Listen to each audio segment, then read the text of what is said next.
सद्गुरुचरणारविन्दाभ्यां नमः। श्रीमत्कुलदेवतायै नमः। अभीप्सितार्थसिद्ध्यर्थं पूजितो यः सुरासुरैः सर्वविघ्नहरस्तस्मै गणाधिपतये नमः। नमस्ते शारदे देवी सरस्वतीमतिप्रदे वसत्वं मम जिह्वाग्रे सर्वविद्याप्रदा भव। गुरुर्ब्रह्मा गुरुर्विष्णु गुरुर्देवो महेश्वरः गुरुसाक्षात् परब्रह्म तस्मै श्री गुरवे नमः। सच्चिदानन्दरूपाय विश्वोत्पत्त्यादिहेतवे तापत्रयविनाशाय श्रीकृष्णाय वयं नमः। गोपाल कृष्ण भगवान की जय।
सतत वाहुदे झरा अजाणया बालका अजाणया बालका तुझा रे आसरा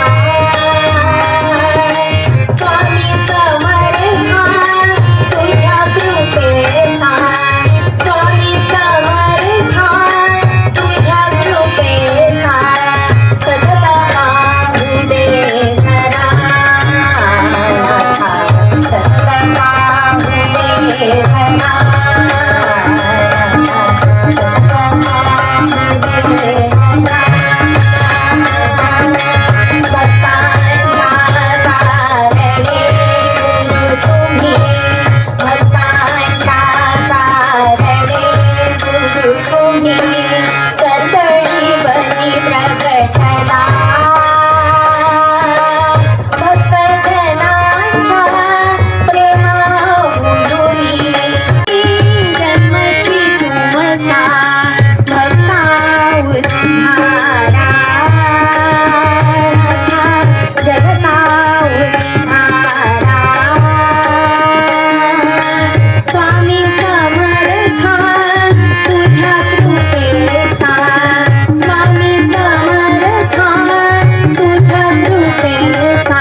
देवा माझे मन लागो तुझे चरणी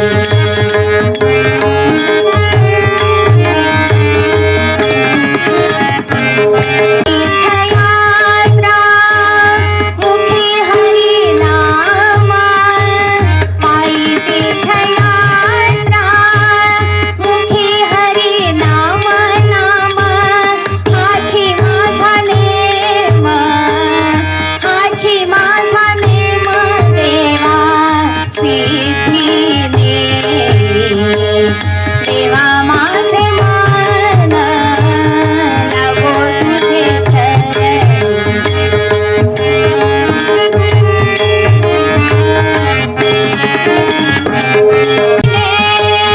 काही नाही देवा देवा आणि मागणे काही नाही देवा काही नाही देवा आणि मागणे काही नाही देवा देवा एका जनातनी सेवा एका जनातनी सेवा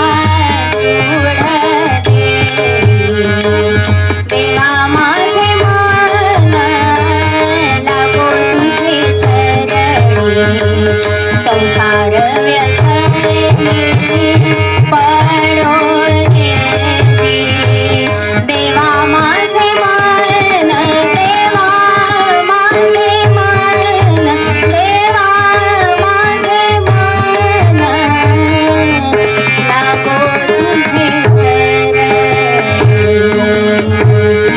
पंढरीनाथ भगवान की जय स्वामी समर्थ महाराज की जय पवित्र असा हा दिवस आहे स्वामी समर्थ महाराजांच्या पादुकांचं इथे आगमन होणार आहे आणि आपण सगळे भाग्यवान आहोत आपल्याला अक्कलकोटवरून येणाऱ्या त्या पादुकांच्या दर्शनाचा लाभ आपल्याला होणार आहे आणि त्याकरता मन स्वामी चरणी अर्पण व्हावं म्हणून त्या चरण कमलांच्या भक्तीचं महात्म्य सांगणारा हा अभंग आज पूर्वरंग पद म्हणून घेतलाय आपल्या भारतभूमीला आणि त्यातही आपल्या महाराष्ट्र भूमीला जी तेजस्वी संत रत्नावली लाभली त्या संत रत्नावलीमधला एक लकाकणारा हिरा म्हणजे संत श्रेष्ठ एकनाथ महाराज त्यांचा अभंग आहे. म्हणजे त्या काळात खरं तर नाथांविषयी काय बोलावं हो, अंतःकरणामध्ये कारुण्याचा झरा ओतप्रोत वाहत होता असे संत. त्या काळात पैठण सारख्या क्षेत्रात उच्चवर्णीय विद्वान असणं साधी सोपी गोष्ट नव्हती. अनेक विद्वत सभा गाजवता आल्या असत्या, पण मोठी माणसं जेव्हा लहानांप्रती वाटणाऱ्या तळमळीमुळे लहानांहून लहान होतात ना, तेव्हा त्यांच्या मोठेपणाची थोरवी वाढलेली असते, अधिकच वाढलेली असते. तसंच हे नाथ महाराज सुद्धा आत्मसाक्षात्काराच्या उंचीवरून खाली उतरले. आपलं संस्कृत भाषेवरचं प्रभुत्व त्यांनी बाजूला ठेवलं आणि इथले गोंधळी भराडी कानफटे त्यांची भाषा ते बोलायला लागले. ही झाली समाजाप्रती वाटणारी तळमळ. पण भक्तीतलं म्हणाल ना तर भक्तीतला अधिकारही खूप मोठा आहे हो, तो त्याहूनही मोठा आहे. मुळात हे नावच किती सुंदर आहे एकनाथ. हे कुठच्याही पक्षाचा प्रचार करण्याकरता बोलत नाही, कारण एकदा एका ठिकाणी म्हटलं तर सगळी मंडळी हसायला लागली. नंतर लक्षात आलं का हसतायत. आम्ही देवा माझे मन लागो तुझे चरणी म्हणतो, पण आमचं मन मात्र स्वामी चरण सोडून बाकी सगळीकडे भटकत असतं. मी आपल्या नाथांबद्दल बोलते. एकनाथ हे नावच किती सुंदर आहे. या संपूर्ण जगाचा नाथ तो जगन्नाथ, पण त्या जगन्नाथालाही एक नाथ आहे. किंबहुना त्या जगन्नाथाने ज्यांना आपला नाथ मानलं असे एकनाथ महाराज. हो काय भक्तीतला अधिकार आहे. श्री एकनाथ सदनी माधवजी सर्व काम हे करतो, स्वकरे चंदन घासी गंगेचे पाणी कावडी भरतो. असा ज्यांचा भक्तीतला अधिकार आहे असे संत श्रेष्ठ एकनाथ महाराज आपल्याला सांगतायत. देवा माझे मन लागो तुझे चरणी, संसार व्यसनी पडो नेदी. मनाविषयी काहीतरी आपल्याला सांगतायत नाथ महाराज. मुळात कुठचेही संत काही महत्वाचं सांगायचं असेल ना तर सुरुवात या मनापासूनच करतात.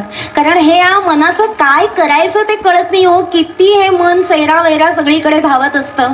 म्हणजे एक मनुष्य एका मानसशास्त्रज्ञाकडे गेला आणि म्हणाला काहीतरी उपाय सांगा, मन कशात लागत नाही.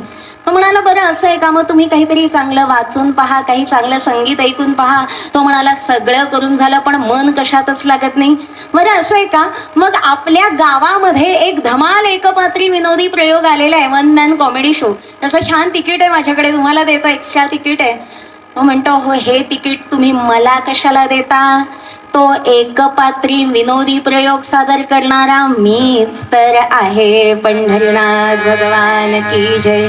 इतरांचं मन रिझवणारा याचं मन मात्र कशात लागत नाही. आपल्या सगळ्यांची सुद्धा बऱ्याचदा अशीच अवस्था होते बघा. इतरांचं मन रिझवण्याकरता आपण किती प्रयत्न करत असतो, पण आपल्या मनाचं काय करायचं. आणि आपण तर सामान्य आहोत, या मनाच्या चंचलतेमुळे होणारा त्रास भल्या भल्यांना भोगावा लागला. म्हणजे भगवद्गीतेत अर्जुन भगवंतांना म्हणतो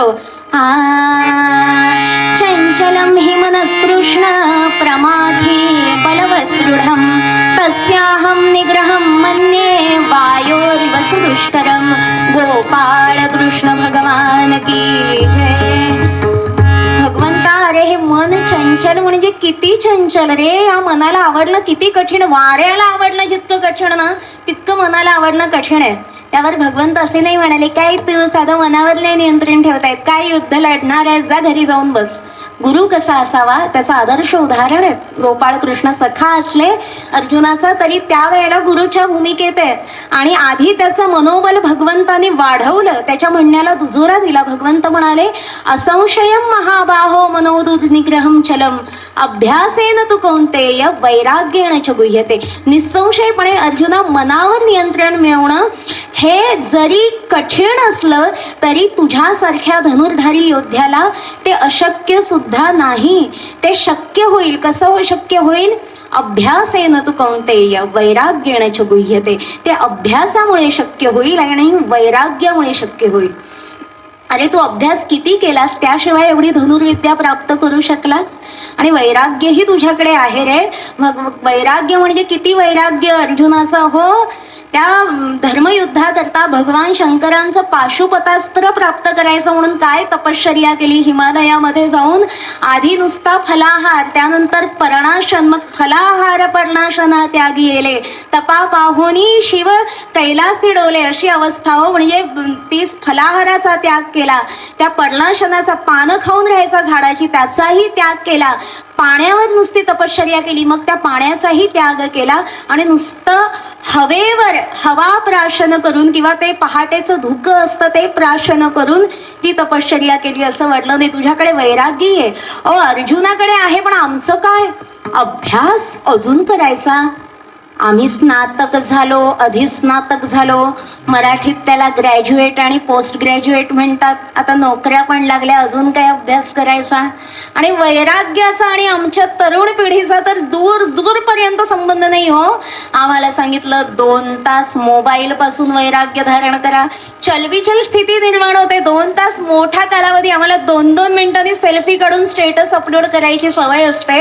आम्ही काय वैराग्य धारण करणार. पण नाथ महाराज काय म्हणतात, ठीक आहे बाबा की अभ्यास आणि त्यांना माहीत होतं की पुढचा जमाना कसला असणार आहे, इन्स्टंटचा असणार आहे, क्विक हवंय आपल्याला. ठीक आहे बाबा तुम्हाला अभ्यास करणं कठीण जात आहे, वैराग्य धारण करणं कठीण जात आहे, जमणार नाही असं नाही, पण त्या यायला जरा वेळ लागेल. मग त्याच्याकरता तुम्हाला इन्स्टंट उपाय सांगतो मनावर नियंत्रण ठेवण्याचा. तो हाच की देवा माझे मन लागो तुझे चरणी संसार व्यसनी पडो नेरी. अरे मन देवाला अर्पण करा तुम्ही. आद्य शंकराचार्यांनी असं म्हटलंय, रत्नाकरोस्ति सदनं गृहिणी च पद्मा किं देयमस्ति भवते जगदीश्वराय. राधा गृहीत मानस मनसोऽस्तु दैन्यं दत्तं मया मम मनस्तदिदं गृहाण. गोपाळ कृष्ण भगवान की जय. ते आपल्या आराध्यांना श्री विष्णूंना म्हणतात, आपल्याला प्रश्न पडतो सारं काही देणारा देव आहे, आपण त्याला काय द्यायचं. आद्य शंकराचार्यांनाही प्रश्न पडला तसाच, आणि त्यांचं उत्तर त्यांनाच मिळून गेलं की या भगवंताला आपण अर्पण काय करायचं. रत्नाकरोस्ति सदनम, रत्नांची खाण असलेला तो समुद्र, ते तुझं निवासस्थान आहे. ज्या लक्ष्मीला प्राप्त करण्याकरता सगळी माणसं जीवाचं रान करतात, ती तुझ्या पायाशी बसली आहे आणि तुला छान वारा घालते. मग मी पामर तुला काय देणार. अरे पण हो, राधा गृहीत मानस मनसोस्त दैन्यम, कृष्णावतारामध्ये तुझं मन राधेने चोरलं नाही का. मग दत्तम मया मम मनस्तदिधम गृहाण, हे भगवंता मी तुला माझं मनच अर्पण करतो रे. त्या भगवंताला, स्वामींना, आपल्या आराध्य दैवताला अर्पण करण्याकरता मनासारखी सुंदर गोष्ट दुसरी कुठली असू शकते. ते मन आपल्याला अर्पण करायचंय, पण कुठे अर्पण करायचंय तर देवा माझे मन लागो तुझे चरणी, चरण कमलांशी अर्पण करायचंय. ते त्या चरण कमलांची आपण आतुरतेने वाट बघतोय. खरं तर चरणीच का अर्पण करायचं. इथे खरं तर नवविधा भक्तीतल्या पादसेवनाच्या चरण कमलांच्या भक्तीचं महात्म्य आले. काय महात्म्य आहे या भक्तीचं. चरण कमलांचीच भक्ती का करायची. कारण एखादा कोळी जेव्हा समुद्रामध्ये जाळं टाकतो तेव्हा कुठले मासे त्याच्यात अडकले जातात हो. जे दूरवरचे मासे असतात ना, ते अडकले जातात त्याच्यात. जे त्याच्या पायाशी रेंगाळत असतात ते त्याच्यात कधीच अडकले जात नाही. तसंच आहे या संसार सागरामध्ये तो भवपाश, तो मोहपाश जेव्हा जाळं टाकतो ना, तेव्हा स्वामींच्या चरण कमलांपासून जे दूर असतात ना, असेच भक्त असेच त्याच्यामध्ये अडकले जातात, असे जीव त्याच्यात अडकले जातात. पण ज्या भक्तांनी स्वामी चरणांची कास घट्ट पकडलेली आहे, असे जीव त्याच्यात कधीच अडकले जात नाही. म्हणून नाथ महाराज सांगतायत की देवा माझे मन लागो तुझे चरणी, संसार व्यसनी पडो नेदी. संसार व्यसनी पडो नेदी म्हणजे काय. आता आम्ही संसार सोडून हरिहरी करत राहायचं का. अरे आपले असं आपल्याला कुठलेच संत सांगत नाहीत. किंबहुना सर्व संतांनी प्रपंचात राहून परमार्थ करायला सांगितलंय. नाथ महाराज तर असे संत होते, त्याचा परमार्थ जितका आदर्श तितकाच प्रपंच आदर्श होता. म्हणजे प्राचार्य राम शेवाळकर आणि स्वतःच्या हाताने भरवते भरवते भरवते याच विचारामध्ये तो मोहन भोग मी सगळा बनवला आणि त्याच्यानंतर आमच्या देवघरातल्या देवांना नैवेद्यही अर्पण केला. आणि ते सगळं झाल्यानंतर मग माझ्या लक्षात आलं, त्या मोहन भोगामध्ये मी साखरेऐवजी मीठच घालून ठेवलं. आता काय करायचं. सासरची सगळी मंडळी जेवायला बसली, मी पण हुशार झाकली मुठ सवाला खायची. बाकी सगळं मोहन भोग सोडून बाकी सगळं वाढलं. पण माझ्या सासूबाई माझ्याहून दीडपट हुशार, त्यांचं बारीक लक्ष माझ्यावर. काय ग, तर मोहन भोग लपवून ठेवलाय सोय, एकटी एकटी खाणारे स्वतःच्या नवऱ्यासोबत बसून चल वाढ आधी. आता काय करायचं. मी थरथर त्या हाताने आता आपल्या अवघ्या माहेर कुळाचा उद्धार होणार हे मनाशी पक्क करून सगळ्यांना वाढायला घेतला आणि डोळे बंद केले. वाढून झाल्यावर आता काय ऐकावं लागतंय देव जाणे. पण पहिलं वाक्य सासूबाईंचं कानावर पडलं, छे, हा मोहन भोग कसला. हे तर साक्षात स्वर्गातलं अमृत आहे. इतका सुंदर मोहन भोग माझ्या जन्मात कधी खाल्ला नव्हता. अगं कधी नव्हे ती अशी साखर माझ्या सासूबाईंच्या जिभेवर आली, त्यांनी तोंड भरून कौतुक करावं. इतका तो चविष्ट आणि गोड झाला होता. सगळी मंडळी आनंदाने जेवली. सगळ्यांनी मला साक्षात अन्नपूर्णेची उपमा दिली आणि भरभरून कौतुक केले. ग असं कसं झालं, असा चमत्कार कसा झाला यशोदे, काही कळलंच नाही. अहो त्या भोळ्या गवळणींना कळत नाही. पण महर्षी वेदव्यास सांगतात, अहो कृष्ण रसामध्ये एकरस होऊन गेलेला तो पदार्थ भक्तीतला गोडवा त्याच्यात उतरल्या वाचून राहील का. स्वामींशी एकरूप होऊन प्रपंचामध्ये तुम्ही काही करून बघा, त्यात स्वामी कृपा झाल्या वाचून राहील का त्या कर्मामध्ये. आपण कर्मयोगाचा सीमित अर्थ घेतो. आपल्याला कर्मयोग म्हणजे काय वाटतं, आपली कामं फक्त व्यवस्थित करणं. ती कामं पशु पक्षी प्राणी मात्र सुद्धा करतात. पण योग म्हणजे तो युज धातू आहे ना, भगवंताशी जोडलेलं असणं. म्हणजे योगयुक्त अवस्थेमध्ये कर्म करणं. प्रत्येक कर्म करताना त्या भगवंताशी, स्वामींशी, तुमच्या आराध्य दैवताशी जोडलेलं असणं हा खरा त्या कर्मयोगाचा खरा अर्थ आहे. मग वेगळं नाम नाही मुखाने घ्यावंच लागत नाही. हे जीवनच सगळे श्वासच नाममय होतात, नामस्मरणमय होतात. नाथ महाराज तेच सांगतायत, नामस्मरण घडो संत समागम, वाऊगाची भ्रम नको देवा. भ्रम नको म्हणतात. भ्रम म्हणजे काय, तर मी जे नाही ते आहे असं वाटणं. मी कोण आहे, मी कीर्तनकार आहे, प्रवचनकार आहे, रेडिओ जॉकी, अमक आहे तमक, हे आपण आहोत का? ही आपली कामं आहेत, आपले हुद्दे आहेत, कामं आहेत. आपण पण 24 तास तीच कामं करत असतो का हो? एखादी प्रथितयश डॉक्टर स्त्री आहे, ती इस्पितळामध्ये, त्या रुग्णालयामध्ये शस्त्रक्रिया करते. ती शस्त्रक्रिया तिने उत्तम केली, त्या रुग्णाचे प्राण वाचवले, ती त्या यशस्वी डॉक्टरच्या भूमिकेत आहे. लगेच घरी आली, स्नान करून स्वयंपाकाला लागली. माझं बाळ गेलंय खेळायला. घरी आल्यावर आई भूक लागली म्हणून रडायला लागेल, लगेच स्वयंपाकाला लागली. आता ती वत्सल मातेच्या भूमिकेत आहे. 2 दिवसांनी रविवारची सुट्टी मिळाली, आठवड्यातला एकच दिवस मिळतो.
रामून जरा पाया पडा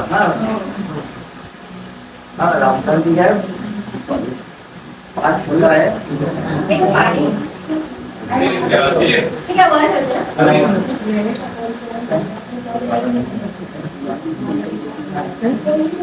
स्वामी चरणांचं दर्शन आपल्याला झालेलं आहे आणि अत्यंत उत्साहपूर्ण अशा वातावरणामध्ये त्या दर्शनाचा लाभ घेतल्यानंतर आता मी या कीर्तन सेवेच्या उत्तरंगाकडे वळते.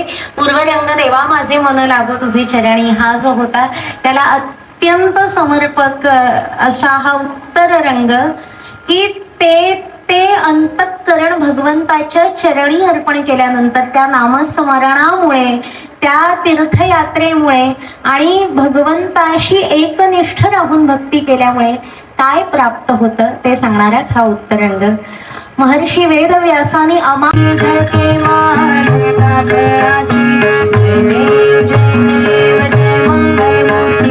दर्शन मात्रे मन